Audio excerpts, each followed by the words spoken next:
মানসিকতাগুলো এমন হওয়া উচিত যেটা এখানে দাঁড়িয়ে অন্তত কেউ কারো সম্মানে আমরা আঘাত করব না। আবার নিজের থেকে অফারও দিয়ে দিলেন যে আমি সব দিয়ে দেব। ওনার কাছে চাইছে নাকি কেউ যে উনি দিবেন? মাননীয় সদস্য পয়েন্ট অফ অর্ডারে দাঁড়িয়ে যে কথাগুলো বলেছেন, আপনি তো প্রথমেই নাকচ করেছেন যে এটা পয়েন্ট অফ অর্ডারের বিষয় না। 2 নম্বর, একজন সদস্য তিনি সবার জন্য একটা বিষয় চেয়েছেন। আপনি রাইটলি বলেছেন যে এটা হাউজে না বলে এটার জন্য কমিটি আছে, ওখানে বললেই হতো। কিন্তু তিনি এইটাকে সূত্র ধরে আবার আরেকটা যে গাড়ি বাড়ি সব নিয়ে আসলেন। উনি তো আমি মনে করি একজন বিজ্ঞ পার্লামেন্টারিয়ান।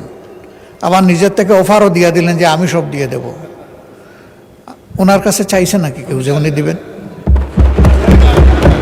আমার মনে হয় যে আমাদের মানসিকতাগুলো এমন হওয়া উচিত যেটা এখানে দাঁড়িয়ে অন্তত কেউ কারো সম্মানে আমরা আঘাত করব না।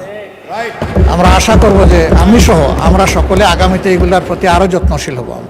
ধন্যবাদ মাননীয় স্পিকার।